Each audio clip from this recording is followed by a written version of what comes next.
Nobel സമ്മാനം, അതും സമാധാനത്തിലുള്ള Nobel സമ്മാനം കിട്ടാനാണ് ട്രംപ് ഈ കളിയൊക്കെ കളിച്ചത്. ഇന്ത്യയെ പോലും വെറുപ്പിച്ചുകൊണ്ട് മുനീറിനെ വിളിച്ച് കയറ്റി ആഹാരമൊക്കെ കൊടുത്ത് പാകിസ്ഥാൻ ശുപാർശ ചെയ്യുന്നു, ട്രംപിന് നൊബേൽ സമ്മാനം കൊടുക്കണം, ട്രംപ് എന്തോ വലിയ സംഭവമാണ്, അങ്ങനെയാണ് ഇങ്ങനെയാണെന്നൊക്കെ പറയുന്നു. പക്ഷേ ട്രംപിനെ അറിയാവുന്നവരാരെങ്കിലും ട്രംപിന് നൊബേൽ സമ്മാനം കൊടുക്കാൻ തയ്യാറാവുമോ? ട്രംപിനെ അറിയാവുന്ന ഒരാളാണല്ലോ ഇപ്പോൾ അസീം മുനീർ. അസീം മുനീറാണ് ആ ഭീമഹർജിയിൽ ആദ്യത്തെ ഒപ്പുകാരനാണെന്ന് ഇപ്പോൾ വാർത്തകൾ വരുന്നു. അതായത് ട്രംപിന് എങ്ങനെയെങ്കിലും ഇത് കൊടുത്തേ പറ്റൂ എന്നും പറഞ്ഞ് ശുപാർശ ചെയ്തേക്കുന്നു. അപ്പോൾ ഇന്ത്യ പാകിസ്ഥാൻ സംഘർഷങ്ങൾ ഇല്ലാണ്ടാക്കിയതിൻ്റെ കാരണഭൂതൻ ഇയാളാണ് എന്നുള്ള കാരണത്താലാണ് മുനീർ ഇങ്ങനെ പറഞ്ഞിരിക്കുന്നത്. അപ്പോൾ നേരത്തെ തന്നെ ഇത് സംബന്ധിച്ച റിപ്പോർട്ടുകളൊക്കെ വന്നിരുന്നു. മുനീറിനെ വിളിച്ച് സദ്യ കൊടുത്തതിന് പകരമായി മുനീർ ട്രംപിനിട്ട് ഇങ്ങനൊരു ശുപാർശ കൊടുക്കും എന്നുള്ളത്. പക്ഷേ അത് വൈറ്റ് ഹൗസ് ഇപ്പോൾ ഔദ്യോഗികമായിട്ട് സ്ഥിരീകരിച്ചിട്ടുണ്ട്, മുനീർ ട്രംപിനെ പിന്തുണച്ചിട്ടുണ്ട് എന്നുള്ളത്. വൈറ്റ് ഹൗസ് വക്താവ് അന്ന കെല്ലി ഇത് സംബന്ധിച്ചൊരു വിശദീകരണം നൽകുന്നുണ്ട്. ഇനി രസകരമായ സംഗതി എന്തെന്നാൽ, എന്തിനു വേണ്ടിയിട്ടാണ് ഈ സമാധാനത്തിനുള്ള നോബൽ സമ്മാനം കൊടുക്കുന്നതെന്ന് അറിയണമല്ലോ. അതായത് അതിൻ്റെ ഔദ്യോഗിക നോബൽ സമ്മാനത്തിൻ്റെ ഔദ്യോഗിക വെബ്സൈറ്റിൽ പറഞ്ഞിരിക്കുന്നത് ഇങ്ങനെയാണ്: The Peace Prize has principally been awarded to honor efforts in 4 main areas. 4 പ്രധാന ഏരിയകളിൽ, പ്രധാന കാര്യങ്ങളിൽ നല്ല സംഭാവന ചെയ്തവർക്ക് വേണ്ടിയിട്ട്, അവരെ ആദരിക്കാൻ വേണ്ടിയിട്ടാണ് ഈ സമാധാനത്തിനുള്ള നോബൽ സമ്മാനം കൊടുക്കുന്നത്. അതായത് ആംസ് കൺട്രോൾ ആൻഡ് ഡിസാർമെൻറ്റ്, അതായത് ആയുധങ്ങളെ നിയന്ത്രിക്കുകയും നിരായുധീകരിക്കുകയും ചെയ്യുന്ന പ്രവർത്തനങ്ങൾക്ക് നേതൃത്വം കൊടുത്തതിന്. പീസ് നെഗോഷിയേഷൻ എന്ന് വെച്ചാൽ സമാധാന ചർച്ചകൾ നടത്തുക. ഡെമോക്രസി ആൻഡ് ഹ്യൂമൻ റൈറ്റ്സ്, ജനാധിപത്യത്തിനും മനുഷ്യാവകാശത്തിനു വേണ്ടിയും പ്രവർത്തിക്കുന്നത്. And work aimed at creating A better organised and more peaceful work, അതായത് കുറച്ചുകൂടി സമാധാനപരമായ തൊഴിലന്തരീക്ഷമോ അതൊക്കെ ഉണ്ടാക്കാൻ വേണ്ടി പരിശ്രമിക്കുക. അപ്പോൾ ഇത്തരം കാര്യങ്ങൾ ചെയ്തതിന് വേണ്ടിയിട്ടാണ് ഈ സമാധാനത്തിനുള്ള നോബൽ സമ്മാനത്തിന് പരിഗണിക്കുന്നത്. അപ്പോൾ ഒറ്റ നോട്ടത്തിൽ ഈ സമാധാനത്തിനുള്ള നോബൽ സമ്മാനത്തിന് ട്രംപ് അർഹനാണോ എന്ന് ചോദിച്ചാൽ അല്ല. കാര്യം പുള്ളി ഇപ്പോൾ അവകാശപ്പെടുന്നത് ഇന്ത്യ പാകിസ്ഥാൻ സംഘർഷം പുള്ളി പരിഹരിച്ചു, ഉക്രൈൻ റഷ്യ സംഘർഷം പരിഹരിച്ചു, അല്ല ഇസ്രയേൽ കഴിഞ്ഞില്ല, ലിസ്റ്റ് കുറേ ഉണ്ടേ, ഇസ്രയേൽ ഇറാൻ സംഘർഷം പരിഹരിച്ചു. അതുമാത്രമല്ല, പിന്നെ ഇപ്പോൾ ഏറ്റവും പുതിയതായിട്ട് പുള്ളിയുടെ പരിഹാര ലിസ്റ്റിൽ വന്നത് കോങ്കോ റവാണ്ട, അത് ആഫ്രിക്കൻ രാജ്യമാണ്. പിന്നെ അതുകൂടാതെ ഇസ്രയേൽ UAE ബഹ്റൈൻ ഇവർ പങ്കെടുത്ത ഒരു കരാറുണ്ട്, അത് അബ്രഹാം അക്കോർഡ്സ് എന്നാണ് അത് അറിയപ്പെടുന്നത്. അപ്പോൾ ഈ ഇസ്രയേലും ഈ മിഡിൽ ഈസ്റ്റ് രാജ്യങ്ങളുമായിട്ട് അത്ര സുഖകരമായ ബന്ധത്തിലല്ലായിരുന്നു. അപ്പോൾ ട്രംപ് മുൻകൈ എടുത്ത് ട്രംപ് ഈ മിഡിൽ ഈസ്റ്റ് രാജ്യങ്ങളിൽ കുറേ പര്യടനമൊക്കെ നടത്തി ഇസ്രയേലിനെ കൂടെ കൂട്ടണം, അവർ നല്ല കക്ഷികളാണെന്നൊക്കെ പറഞ്ഞ് ബോധ്യപ്പെടുത്തി 2020 സെപ്റ്റംബർ 15 അങ്ങനെ ഒരു കരാർ ഒപ്പിട്ടിരുന്നു. അപ്പോൾ ഇതിൻ്റെയൊക്കെ പേരിലാണ് ട്രംപ് ഇപ്പോൾ സമാധാനത്തിനുള്ള നോബൽ സമ്മാനത്തിന് അവകാശവാദം ഉന്നയിക്കുന്നത്. നമ്മുടെ പ്രാഞ്ചിയേട്ടൻ സിനിമ ഓർമ്മയുണ്ടോ? അരിപ്രാഞ്ചി, മറ്റേ പത്മഭൂഷൺ, മമ്മൂട്ടി അതിന് വേണ്ടിയിട്ട് പൈസയൊക്കെ ചെലവാക്കും. അതായത് അങ്ങനെ ഒരു അവാർഡിന് പരിഗണിക്കണമെങ്കിൽ ആദ്യം ഒരാൾക്ക് ക്ലിയർ ആയിട്ടുള്ള ഒരു ബയോഗ്രാഫി ഉണ്ടാവണം. അയാളുടെ വ്യക്തി ജീവിതം, അയാളുടെ സാമൂഹിക ഇടപെടൽ എല്ലാം വേണം. ഈ ട്രംപിനെ സംബന്ധിച്ച് ഈ എല്ലായിടവും പോയി കോലിട്ടിളക്കലല്ലാണ്ട് ഏതെങ്കിലും ഒരു കൃത്യമായി പരിഹരിക്കപ്പെട്ടിട്ടുണ്ടോ എന്ന് ചോദിച്ചാൽ ഇല്ല എന്നുള്ളതാണ് വാസ്തവം. ഇപ്പോൾ ഇന്ത്യ പാകിസ്ഥാൻ ഉദാഹരണമായിട്ട് എടുക്കാം.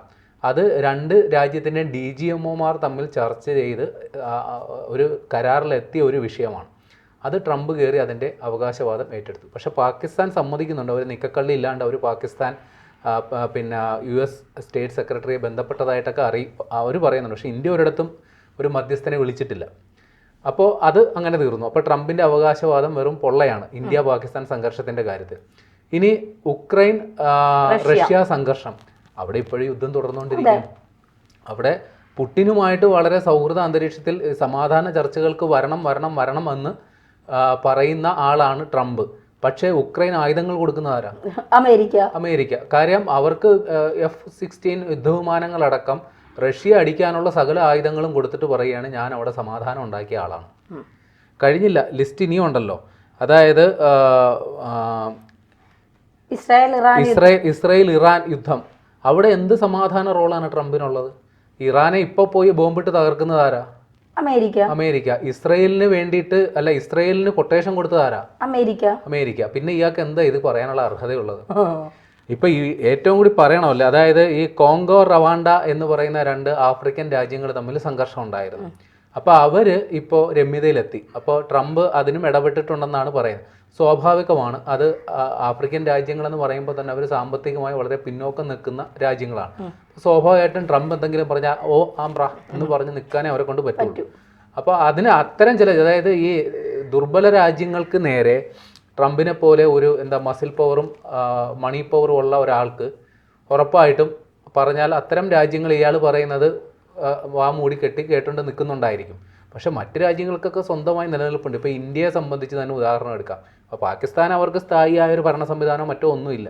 പക്ഷേ ഇന്ത്യയെ സംബന്ധിച്ച് വ്യക്തമായ ഒരു പാരമ്പര്യമുള്ള ഒരു രാഷ്ട്രമാണ്. നമ്മൾ ഈ ഉഭയകക്ഷി ചർച്ചകൾ മാത്രമേ ഇത്തരം കാര്യങ്ങൾ സ്വീകരിക്കുകയുള്ളൂ.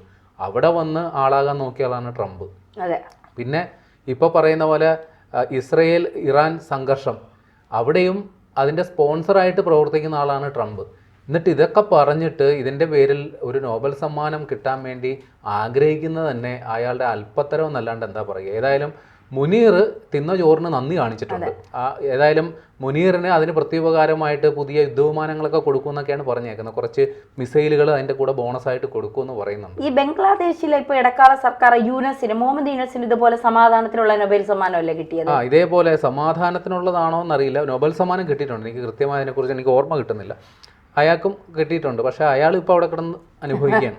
ഇത് കിട്ടുന്നവർക്കൊക്കെ എട്ടിന്റെ പണിയാണല്ലോ. എന്താണ് കാരണം എന്നറിയാം. എന്താ ഇങ്ങനെ നൊബേൽ സമ്മാനത്തിന് ഇത്ര കടിപിടി? ഇത് കിട്ടിയ വല്ല അതായത് ഇത് അർഹതയുള്ളവർക്ക് പലർക്കും കിട്ടിയിട്ടുണ്ട്. ചില സന്നദ്ധ സംഘടനകൾക്ക് കിട്ടിയിട്ടുണ്ട്, ചില വ്യക്തികൾക്ക് കിട്ടിയിട്ടുണ്ട്. പക്ഷെ അവരൊന്നും അതിന് മുൻപോ പിൻപോ അതിൻ്റെ പേരിൽ മേനി നടിക്കുന്നവരല്ല. പക്ഷെ ട്രംപ് ഇപ്പോഴേ തന്നെ എനിക്കിപ്പോൾ അത് കിട്ടിയ ആ ഒരു പ്രതീതിയിലാണ് പ്രതികരിക്കുന്നത്. ഈ സമാധാനത്തിന്റെ വെള്ളരിപ്രാവെന്ന് ലോകത്തെ മുഴുവൻ അറിയിക്കാൻ വേണ്ടിയിട്ടാണല്ലേ ഇത് പൈസ കൊടുത്ത് വാങ്ങിക്കാൻ പറ്റൂലായിരിക്കും, അല്ലെങ്കിൽ എങ്ങനെയെങ്കിലും അങ്ങനെ വാങ്ങി തന്നെ. അല്ല, പ്രാഞ്ചിയായിട്ട് ശ്രമിച്ചേക്കും. കുറച്ച് കാശ് മുടക്കിയിട്ടാണെങ്കിലും. കാര്യം അടിസ്ഥാനപരമായി ഈ അവാർഡുകളൊക്കെ എന്നൊക്കെ പറയുന്നത് ഇപ്പോൾ ഐക്യരാഷ്ട്ര സഭയായാലും ശരി, ഈ നോബൽ ഇതൊക്കെ ആയാലും ശരി, അടിസ്ഥാനപരമായി ഇത്തരം വൻശക്തി രാജ്യങ്ങളുടെ ഫണ്ടിങ് കൊണ്ട് പ്രവർത്തിക്കുന്ന സ്ഥാപനങ്ങളാണ്. വാസ്തവത്തിൽ അത് തന്നെയാണ്. അപ്പോൾ ട്രംപിന് അവാർഡ് കിട്ടിയാൽ ഇതിൽ അത്ഭുതപ്പെടാനൊന്നും ഇല്ല. പക്ഷേ അയാൾ അതിന് അർഹനാണോ ഇല്ലയോ എന്നുള്ള കാര്യത്തിൽ മാത്രമേ സംശയമുള്ളൂ. അങ്ങനെയാണെങ്കിൽ നൊബേൽ സമ്മാനം ഇപ്പോൾ ട്രംപ് സമാധാനത്തിനുള്ള, അങ്ങനെയാണെങ്കിൽ സമാധാനത്തിനുള്ള നൊബേൽ സമ്മാനം ഞാൻ പറയും ഖമനേയ്ക്ക് കൊടുക്കണമെന്ന്. എത്ര നാളുകൊണ്ട് പേടിച്ച് കുറച്ച് ഈ ബങ്കറിനകത്ത് ഈ മനുഷ്യൻ ഒരു സമാധാനം ഇല്ലാതെ ജീവിക്കുന്നു. അമേരിക്ക ഇസ്രായേലിനെ പേടിച്ച് എത്ര ബങ്കറുകൾ ഓടി മറഞ്ഞ് ചാടി, ഇസ്രായേൽ ഇന്ന് വരുമോ നാളെ വരുമോ വധഭീഷണിയുണ്ട് എന്നും പറഞ്ഞിട്ട് ഒരു ഗ്ലാസ് വെള്ളം കുടിക്കുമ്പോൾ പോലും മിസൈലുകൾ എവിടെ കൂടെ വരുമോ എന്ന് പേടിച്ചല്ല മനുഷ്യൻ ജീവിക്കുന്നത്. ഇപ്പൊ പുള്ളിക്ക് അങ്ങോട്ടുള്ള വൈദ്യുതി ബന്ധം വേണ്ട.